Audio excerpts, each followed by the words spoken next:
नमस्कार, हमारे खास डिबेट में आपका स्वागत है। मैं हूं आपके साथ दीपक पतौरिया। छत्तीसगढ़ में धर्मांतरण का विषय लगातार सियासत का केंद्र बना हुआ है। धर्मांतरण को लेकर मुख्यमंत्री के ताजा बयान के बाद एक बार फिर से सियासत तेज हो गई है। एक तरफ जहां नया कानून बनाए जाने की बात कही जा रही है, तो वहीं मिशनरी पर मुख्यमंत्री ने अभी सवाल उठाए हैं। इसके बाद प्रदेश की सियासत में एक बार फिर से आरोप और प्रत्यारोप का दौर शुरू हो चुका है। हम इस पर चर्चा करें उससे पहले देख लेते रिपोर्ट। छत्तीसगढ़ में धर्मांतरण का मुद्दा अभी का नहीं है। प्रदेश गठन से पहले ही धर्मांतरण का मुद्दा प्रदेश की सियासत के केंद्र बिंदु पर रहा है। धर्मांतरण के मुद्दे को लेकर आरोप प्रत्यारोप का दौर लंबे समय से जारी है। कई बार धर्मांतरण के मुद्दे को लेकर दूरस्थ अंचलों में बड़ी घटनाएं भी देखने को मिली हैं। इस बीच मुख्यमंत्री विष्णुदेव साय का बयान भी सामने आया है। मुख्यमंत्री विष्णुदेव साय ने कहा कि मिशनरियों का बोलबाला है, एजुकेशन और हेल्थ में वे हावी हैं। उसका दुष्प्रभाव ये हो रहा है कि इसके आड़ में धर्मांतरण ज्यादा करते हैं। आज मिशनरीज लोगों का बोलबाला है, एजुकेशन और हेल्थ में वो लोग वहां पर हावी हैं और इसका दुष्प्रभाव हो रहा है। इसके आड़ में वो लोग धर्मांतरण ज्यादा करते हैं। प्रदेश के धर्मांतरण पर सियासत की वजह 12 जुलाई 2021 को सुकमा एसपी ने धार्मिक गतिविधियों को लेकर पत्र लिखा। जनवरी 2023 में नारायणपुर में आदिवासियों के समूह ने धर्मांतरण की शिकायत करते हुए चर्च में तोड़फोड़ की। एक आईपीएस समेत 6 पुलिसकर्मी घायल हुए। रायपुर में जब धर्म संसद का आयोजन हुआ तो पता चला कि बस्तर में पिछले 1.5 साल में ही दर्जनों चर्च खुले हैं। बस्तर सांसद मोहन मंडावी ने कहा कि छत्तीसगढ़ में जमकर धर्मांतरण हुआ है। मेरे क्षेत्र में धर्मांतरण के मामले बढ़े हैं। फिलहाल धर्मांतरण को लेकर मुख्यमंत्री विष्णुदेव साय के बयान के बाद कांग्रेस बीजेपी आमने सामने दिख रही है। कांग्रेस ने जहां रमन सरकार में ज्यादा चर्च बनने और मिशनरियों को बढ़ावा मिलने का आरोप लगाते हुए प्रदेश सरकार से इस मसले पर श्वेत पत्र जारी कर स्थिति स्पष्ट करने की मांग की है। वहीं बीजेपी पलटवार करते हुए कह रही है कि धर्मांतरण संवेदनशील मुद्दा है। भूपेश बघेल की सरकार में एक आईपीएस ने सुकमा से पत्र जारी किया था। उसमें कहा गया था कि आदिवासियों की संस्कृतियों पर आक्रमण हो रहा है। ईसाई मिशनरियां धर्मांतरण करा रही हैं। क्या ये पत्र उन्होंने नहीं पढ़ा था? बीजेपी इस मुद्दे पर सख्ती से निपटने के लिए तैयार है। देश में भारतीय जनता पार्टी की सरकार है, प्रदेश में भी भारतीय जनता पार्टी की सरकार है। कांग्रेस पार्टी मुख्यमंत्री श्री विष्णुदेव साय को चुनौती देती है कि वह धर्मांतरण को लेके, विशेष तौर पर छत्तीसगढ़ में धर्मांतरण को लेके श्वेत पत्र जारी करें कि भारतीय जनता पार्टी की रमन सरकार में कितने चर्च बने थे और कांग्रेस की भूपेश सरकार के दौरान कितने चर्च बने थे। स्थितियां स्पष्ट हो जाएंगी। धर्मांतरण को हम सबको मिलकर रोकना होगा। आखिर धर्मांतरण के ही कारण तो भारत देश के 2 टुकड़े हुए, पाकिस्तान बना, भारत बना। मैतेई और कुकी की लड़ाई तो ये संवेदनशील मुद्दा है और मैं मानता हूं कि धर्मांतरण में सख्ती से काम करने की आवश्यकता है। बहरहाल छत्तीसगढ़ में सरकार बदलने के बाद धर्मांतरण का मुद्दा एक बार फिर से छाया हुआ है। मोदी की गारंटी के साथ ही धर्मांतरण का मुद्दा हावी हो रहा है। अब देखना होगा कि कथित धर्मांतरण का मुद्दा प्रदेश में कब तक जारी रहता है और लोकसभा चुनाव में धर्मांतरण का मुद्दा कितना प्रभाव डाल पाता है। स्वराज एक्सप्रेस के लिए रायपुर से दिलीप साहू की रिपोर्ट। और इसी मुद्दे पर चर्चा करने के लिए खास पैनलिस्ट हमारे साथ जुड़े हुए हैं। कांग्रेस प्रवक्ता हैं धनंजय सिंह ठाकुर। धनंजय जी, आपका बहुत बहुत स्वागत है। बीजेपी प्रवक्ता हैं उमेश घोरबोड़े जी। उमेश जी, आपका बहुत बहुत स्वागत है। वरिष्ठ पत्रकार है पीसी रथ जी। जिस तरह से देखा जाए धनंजय जी, पूरे मसले को, ये जो लगातार ईसाई धर्म को बढ़ावा देने का, हालांकि छत्तीसगढ़ इसका केंद्र बहुत पहले से रहा है। 154 साल पहले 1800 में इसकी नींव फादर टिलोन ने रखी थी। जब हम रायपुर से बिलासपुर की तरफ जाते हैं तब 56 या 60 किलोमीटर की दूरी पर एक बहुत बड़ा गांव, उनका तीर्थ स्थल आज भी है, जिसे रेस्ट ऑफ पीस के नाम से जाना जाता था। अब सवाल यह खड़ा होता है कि भाई 15 साल की सरकार में वो रहे, आपको 5 साल का एक टर्नओवर आपको मिला, तो अब वो ये कह रहे हैं कि जिस तरह से भाई ठीक है, ये धर्मांतरण थोड़ा बड़ा मुद्दा है और इस पर अंकुश लगाया जाना चाहिए, तो कांग्रेस को आपत्ति कहां पे आ रही है? किस चीज में आपत्ति आ रही है?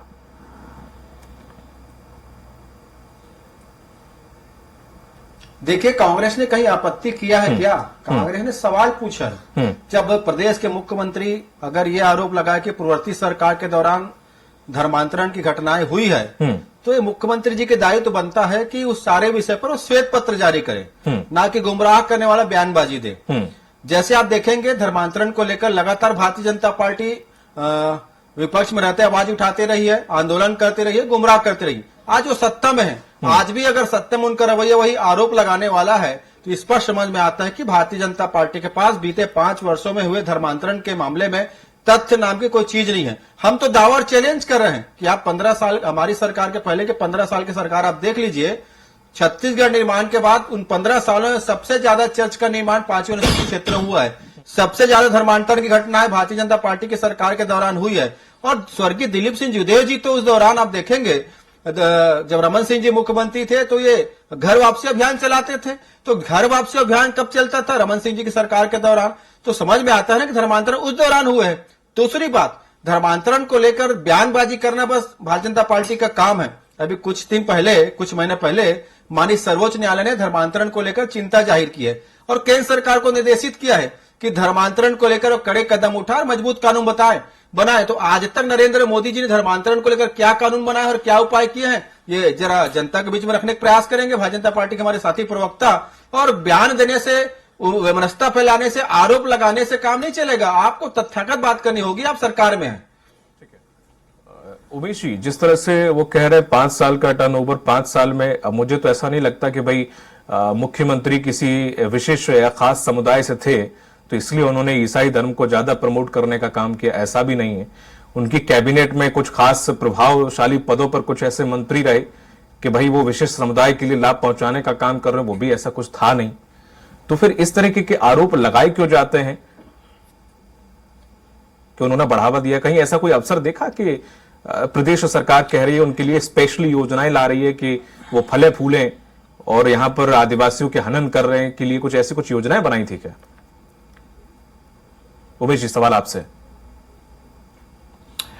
देखिए, आपने भी बीते 5 वर्षों में तमाम चीजों को देखा है, तमाम चीजों को आपके प्रतिष्ठित चैनल ने कवर किया है, तमाम खबरें बनाई है, तमाम डिबेट हमने आपके लोकप्रिय चैनल पर किए हैं। याद करिए बीते 5 वर्षों में किस प्रकार से छत्तीसगढ़ के अंदर में धर्मांतरण के कार्य अचानक से बढ़ जाते हैं, वो भी विशेष रूप से बहला फुसला करके, डरा धमका करके धर्मांतरण के मामले लगातार निकल करके आते रहे थे। और जब इस विषय पर कार्रवाई की मांग उठती रही, जब इस विषय पर कानूनी कार्रवाई की मांग को लेकर लोग थाने के अंदर में जाते रहे, तो जो मांग करने जाते रहे थे उन लोगों के ऊपर पुलिसिया कार्रवाई आपने हम तमाम लोगों ने देखा है। उसका एक उदाहरण रायपुर के अंदर में भी हमको लगातार देखने के लिए मिला था।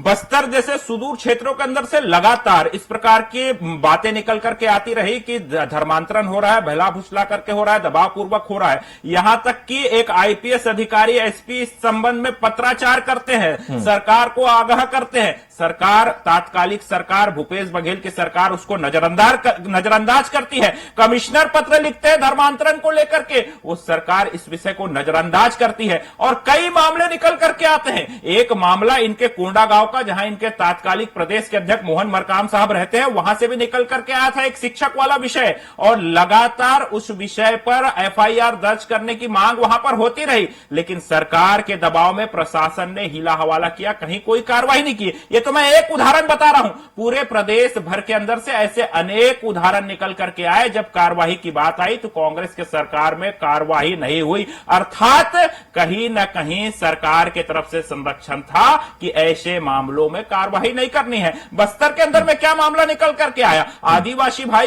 भाई के दुश्मन बनते हुए देखे गए। उस संबंध में पत्र में एसपी ने स्पष्ट तौर पर लिखा था कि लॉ एंड ऑर्डर का मामला बन सकता है, लॉ एंड ऑर्डर की स्थिति निर्मित हो सकती है, लेकिन सरकार ने ध्यान नहीं दिया। बदले में परिणाम क्या निकल करके आया, आपसी संघर्ष की स्थिति निकल करके आई। एक आईपीएस अधिकारी सहित 6 पुलिस अधिकारी वहां पर घायल हुए, एसपी का सर फट गया। कांग्रेस की सरकार ने संज्ञान नहीं लिया। और जब अभी हमारी सरकार में कार्रवाई हो रही है, अभी 2 दिन पहले बिलासपुर के अंदर में एक हेडमास्टर ने जिस प्रकार से शपथ दिलाने का प्रयास किया बच्चों को 22 तारीख के अंदर, तो उस पर कार्रवाई हुई, उसको सस्पेंड किया गया, उसके ऊपर कार्रवाई की जा रही है। एक रायगढ़ के अंदर में मामला निकल करके आया, एक घर में धर्मांतरण का विषय चल रहा था, उस पर कार्रवाई हुई, उसको आगे और कार्रवाई को आगे बढ़ाया जा रहा है। तो ये फर्क है। और अभी धनंजय जी कह रहे थे कि जब डॉक्टर रमन सिंह की सरकार थी तो घर वापसी का काम होता था, अभी फिर घर वापसी का काम चल रहा है। और आपके समय में भी हमने लगातार प्रयास किए घर वापसी के, तो लेकिन कहीं ना कहीं जो घर वापसी है और धर्मांतरण है, इस प्रकार के तत्वों को प्राप्त था, इसलिए लगातार ऐसे मामले निकल करके आते रहे। अब ठीक है, पंडित धीरेन्द्र शास्त्री जिन्हें घर वापसी कह रहे हैं, आपकी सरकार है, आपके लिए लोग हैं,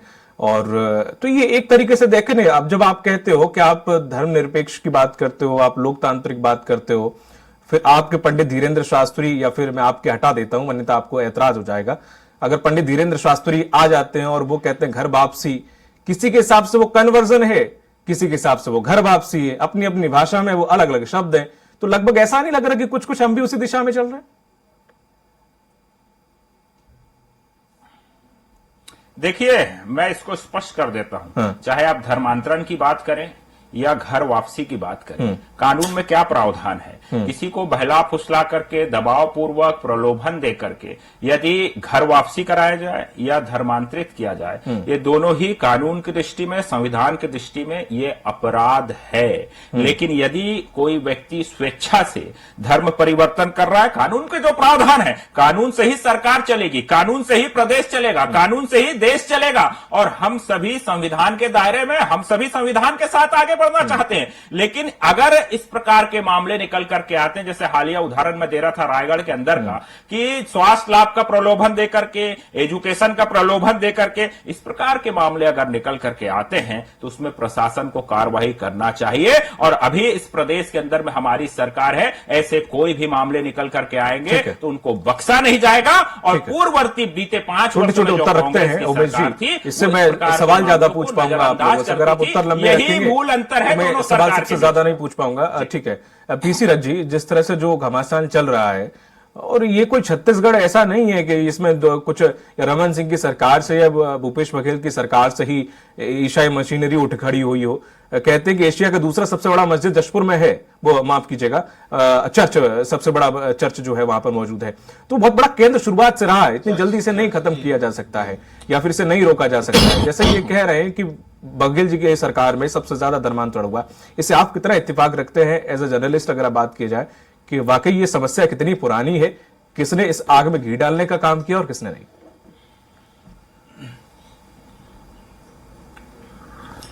जी, जैसा कि हम लोग जानते हैं कि धर्म और नस्ल के आधार पर राजनीतिकरण करके राजनीतिक फायदा लेने की राजनीतिक दलों की पुरानी रही है।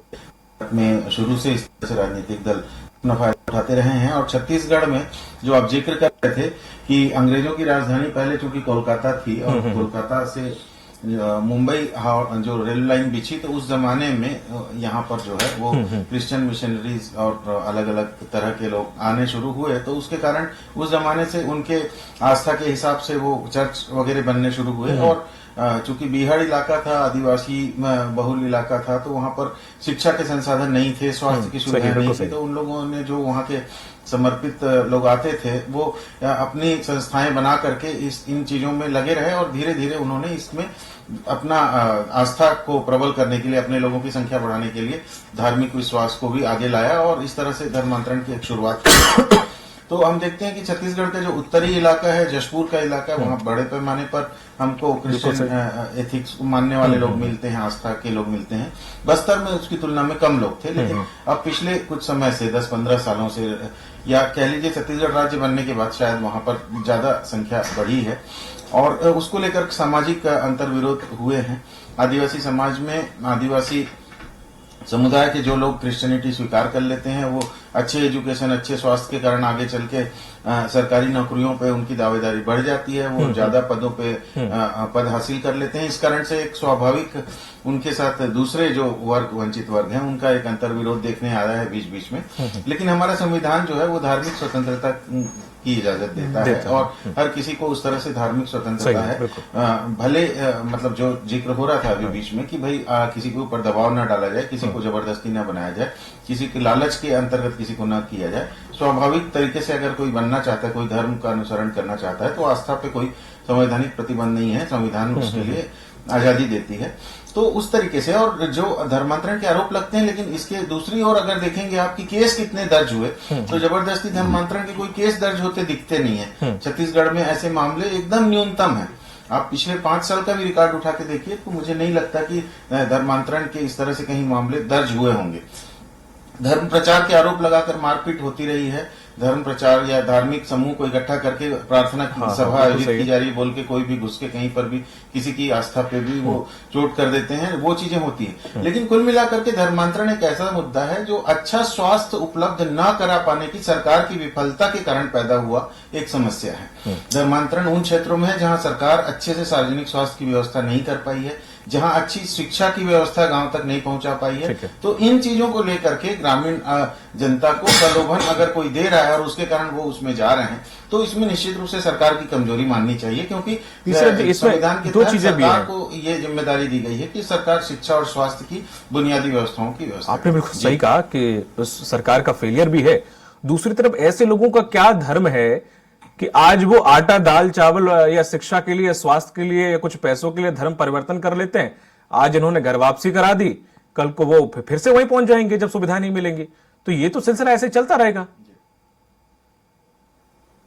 हाँ, फिर वो फ्री बीज वाली जो बात, उस तरह से जो मुद्दे उठते हैं बीच बीच में, तो वो, लेकिन वो बड़ा मुद्दा है कि देखिए आप कोई बीमार है, उससे 100 किलोमीटर दूर अच्छे अस्पताल या 200 किलोमीटर दूर है और उसको अच्छी चिकित्सा सुविधा नहीं मिल रही है, और कहीं उसके सामने झाड़ फूक और जादू टोना से बच करके निकलता है वो, तो उसको अंग्रेजी दवाएं उपलब्ध करा दी जाती है, उसका स्वास्थ्य बेहतर होने लगता है, तो वो उस तरह से लोगों के साथ जुड़ता चला जाता है। ये एक उनकी बुनियादी जरूरत से जुड़ा हुआ मुद्दा है और हमारी फेल्यूर है, हमारे सिस्टम की फेल्यूर है कि हम आजादी के 75 साल बीतने के बाद भी स्वास्थ्य सुविधाएं, सड़कें उस तरह से पहुंचा नहीं पाए हैं। तो इसको पहले दूर किया जाना चाहिए और न कि इसका राजनीतिक लाभ लेने की कोशिश की जानी चाहिए, क्योंकि ये चीज तो तय है कि हर चुनाव के पहले ये मुद्दे क्यों उठते हैं। जब चुनाव दूर होता है तो ये मुद्दे भी नहीं उठते हैं। जब चुनाव किसी न किसी किस्म का, या तो विधानसभा हो, लोकसभा चुनाव हो, पंचायत चुनाव हो, तो इन मुद्दों को उछाल करके बुनियादी मुद्दों से ध्यान हटाने की कोशिश की जाती है। आम जनता गरीबी से ऊपर उठना चाहती है, आम जनता को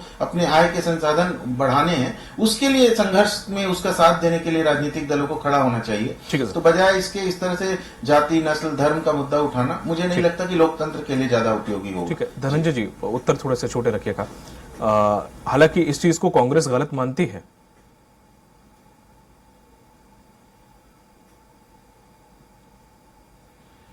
धनंजय जी, आवाज आ रही है आपको सर? जी, इस पूरी जो प्रक्रिया है ये धर्मांतरण का, इसे कांग्रेस गलत तो ठहराती है ना बेसिकली?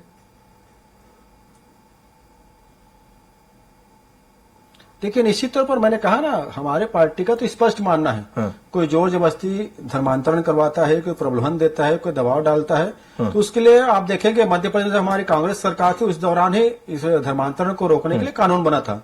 उसका पालन छत्तीसगढ़ में भी होता है और हमने 5 साल के दौरान यही कहा है कि अगर कहीं भी इस प्रकार की शिकायत आती है उस पर कड़ी कार्रवाई की जाएगी, लेकिन आज तक शिकायत करने कोई सामने नहीं आया। दूसरी बात मैंने कहा ना, भारतीय जनता पार्टी सिर्फ इस पर राजनीति करती है। ये घर वापसी की बात कर रहे थे, उन जिन 1000 लोगों की घर वापसी की बात कर रहे थे, उस 1000 लोगों में भारतीय जनता पार्टी का वो विधायक नहीं है जो गैर समझिएगा कन्वर्टेड, जिसको आदिवासी कहा जाता है, जिसको भारतीय जनता पार्टी के विधायक बनाए हैं। तो भारतीय जनता पार्टी इसमें सिर्फ राजनीति करती है। दूसरी बात, ये उमेश जी कह रहे थे कि एसपी ने पत्र लिखा था, तो निश्चित तौर पर एसपी ने जिम्मेदारी का निर्वहन किया। उस क्षेत्र में इस प्रकार घटनाएं उसको रोकने का काम एसपी का होता है। जैसे भी माननीय सर्वोच्च न्यायालय ने केंद्र सरकार को रोका है, निर्देश दिया है कि आप धर्मांतरण को लेकर कड़े कानून बनाइए, सख्ती दिखाइए, उपाय बताइए, तो केंद्र सरकार उस पर कोई काम क्यों नहीं कर रही है? तो यह माना जाए कि नरेंद्र मोदी जी धर्मांतरण करने वालों को संरक्षण दे रहे हैं, यह आरोप लगाने से काम चलता है। मैं तो कहता हूं ना, सुप्रीम कोर्ट का निर्देश अगर भारतीय जनता पार्टी केंद्र सरकार नहीं मान रही है, इससे माना जाएगा कि आरएसएस और भाजपा धर्मांतरण को संरक्षण देती है। गुजरात में आप देख लीजिएगा,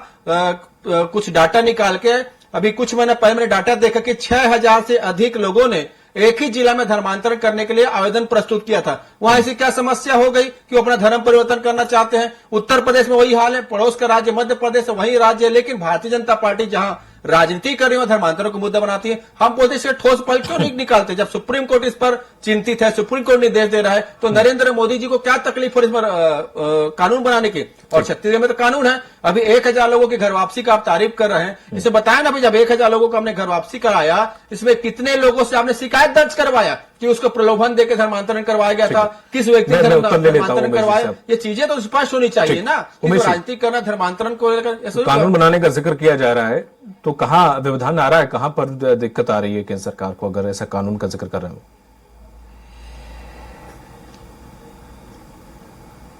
देखिए, कांग्रेस के नेता कानून बनाने की बात करके बड़ी सफाई से राजनीतिक रोटी सेकने का प्रयास करते हैं, केंद्र पर आरोप भी मढ़ते हैं और अपने आप को संविधान के प्रति एकदम हिमायती बताने का प्रयास भी करते हैं।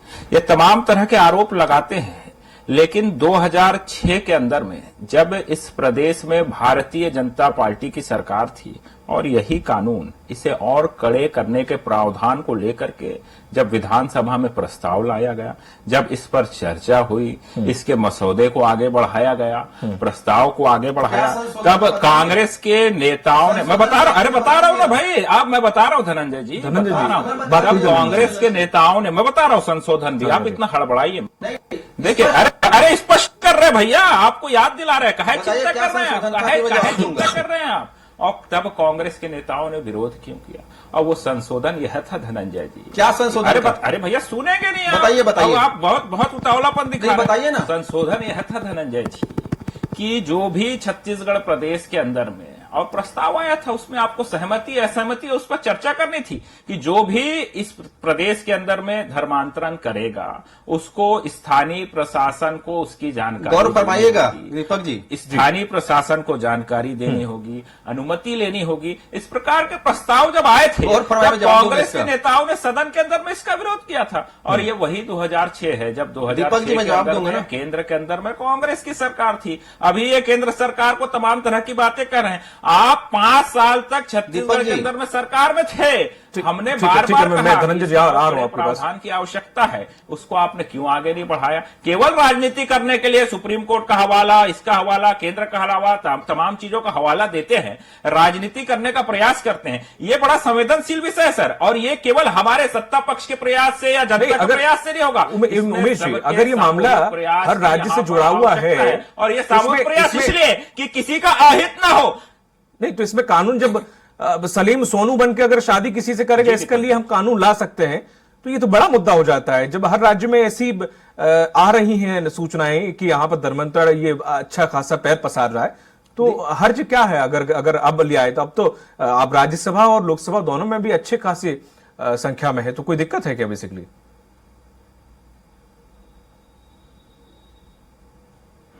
देखिए, राज्य के अंदर में अभी हमारी सरकार है और आने वाले समय के अंदर में, जैसे मैंने 2006 का जिक्र किया, एक प्रयास हुआ पुरानी बात है। वर्तमान में भी निश्चित तौर पर सरकार इस विषय को लेकर के गंभीर है और छत्तीसगढ़ के हित में इस विषय पर आने वाले समय के अंदर में निश्चित तौर पर सरकार इस पर आगे काम करेगी। धनंजय जी, माफी चाहूंगा, समय बहुत कम है, मुझे पीसी रथ जी से लास्ट कमेंट लेना है। जी पीसी रथ जी, जिस तरह के दोनों लोगों को आपने सुना, जाहिर सी बात है कि राजनीति की खुशबू अलग से आ रही है। सवाल ये खड़ा होता है कि कुछ शब्दों में मुझे सिर्फ इतना बताएं कि ये सिर्फ चुनाव तक सीमित रहेगा या फिर वाकई इस पर ठोस कदम उठाने की जरूरत है सरकार को? पीसी रथ जी, कम शब्दों में। जी, ये मुद्दा निश्चित रूप से चुनाव तक के सीमित रहने वाला मुद्दा अभी ज्यादा प्रतीत हो रहा है, क्योंकि आदिवासियों में डीलिस्टिंग को लेकर के भी एक ध्रुवीकरण करने की कोशिश थी, ताकि आदिवासियों को, जो कन्वर्टेड आदिवासी हैं और जो नॉन कन्वर्टेड आदिवासी हैं, उनको अलग अलग किया जा सके। तो इस तरह से एक अलग अलग तरह से धर्म के मुद्दों को उठाने की कोशिशें चल रही हैं, ताकि चुनाव तक उसका फायदा उस तरह से ध्रुवीकरण के रूप में लिया जा सके। लेकिन असली बात यह है कि जब घर वापसी होती है तो कोई लिस्ट जारी नहीं की जाती है कि इतने लोगों ने इस जगह के इस मोहल्ले के इन लोगों ने घर वापसी की है करके। ये सारी चीजें सिर्फ एक हवा बनाने के लिए प्रयोग किया जाता है और ये सरकार में रहते हुए ज्यादा जिम्मेदारी की अपेक्षा की जाती है कि समाज में शांति का वातावरण होगा तो विकास ज्यादा तेजी से हो सकेगा और जो सकारात्मक नीतियों को लेकर के सरकार अपने वायदे करके आती है तो उन वायदों को पूरा करने के लिए सरकार को मौका मिलेगा, सकारात्मक माहौल बनेगा तो शांति की व्यवस्था बनी रहेगी। तो उन चीजों से ये ऐसी घटनाएं अगर अशांति का वातावरण निर्मित होगा तो उससे निश्चित रूप से जो मौजूदा सरकार के उसको भी परेशानी होगी। लेकिन मुद्दा वही है कि लोकसभा चुनाव तक की ये चीजें अभी हाई पिच पे उठती रहेंगी ऐसा प्रतीत होता है, क्योंकि चुनाव में सक्सेस राजनीतिक दलों की सर्वोच्च प्राथमिकता होती है और कोई भी राजनीतिक दल उससे नजरअंदाज करके अपने कैंडिडेट को जिताने के लिए प्राणपण से लगे हैं तो उसमें वो कुछ भी सामदाम दंड भेद अपनाने से पीछे नहीं हटते। तो इसलिए हमको ये मतलब आशंका है कि ये चुनाव तक ये मुद्दे ज्यादा प्रभावशील रहेंगे। ठीक है जी धनंजय जी, आप कुछ कहना चाह रहे थे कम शब्दों में। जी मैं ये कहना चाह रहा था, जैसे मैंने कहा ना कि भारतीय जनता पार्टी कैसे धर्मांतरण को बढ़ावा देती है। अभी उस बात को यहाँ पे उमेश घोड़े ने कहा कि उनकी सरकार ने जो धर्म परिवर्तन रोकने जो कानून था, कड़े कानून जो बनाया गया था कांग्रेस सरकार में, उसमें शिथिलता प्रदान की। कोई धर्म परिवर्तन करना चाहता है तो वो एप्लीकेशन दे सकता है। तो कैसे होगा? जो कानून धर्मांतरण रोकने के लिए बनाया गया था आप उसमें संशोधन करके उसमें शिथिलता देते हैं कि धर्म परिवर्तन कराने के लिए आप प्रशासन से अनुमति ले लीजिए, तो धर्मांतरण को बढ़ावा देना ही हुआ ना। धर्मांतरण रोकना कैसे हुआ? और सुप्रीम कोर्ट के चिंता के बाद अगर केंद्र की सरकार धर्मांतरण पर कोई कदम नहीं उठाती तो स्पष्ट हो जाता है। और जैसे छत्तीसगढ़ में धर्म परिवर्तन के लिए उन्हें शिथिलता प्रदान की, वही स्थिति गुजरात में है, वही स्थिति मध्य प्रदेश में है, वही स्थिति उत्तर प्रदेश में है। तो धर्मांतरण के नाम से राजनीति करते हैं, राजनीतिक रोटियां सेकते हैं। असल मायने में धर्मांतरण रोकने की पास ना तो इच्छा शक्ति है ना कोई प्लानिंग है इनके पास में। ठीक उमेश जी, माफी चाहूंगा, समय अब बचा नहीं है इसलिए मैं इस डिबेट को आगे नहीं ले जा पाऊंगा। बहुत बहुत शुक्रिया धनंजय जी, उमेश जी आपका और पीसरज आपका भी, अब तीनों लोगों का बहुत बहुत शुक्रिया पर चर्चा में शामिल होने के लिए। तो जिस तरह से धर्मांतरण और घर वापसी इस मुद्दों को लेकर राजनीति छत्तीसगढ़ में खूब हो रही है। एक तरफ बीजेपी आरोप लगा रही है कि 5 सालों में जो भी खेला हुआ है, वहीं कांग्रेस कह रही है कि आपने 15 सालों में ही सब कुछ खेला किया था। सबसे ज्यादा अगर चर्च बनी है तो इन 15 सालों में बनी है। अब देखने वाली बात होगी कि ये लोकसभा चुनाव तक ये मुद्दे जग जाहिर रहते हैं या फिर उसके बाद भी सरकार वहां पर कोई ठोस कदम उठाती है और इस प्रकार की गतिविधियों पर विराम लगाती है। मुझे दीजिए इजाजत, नमस्कार।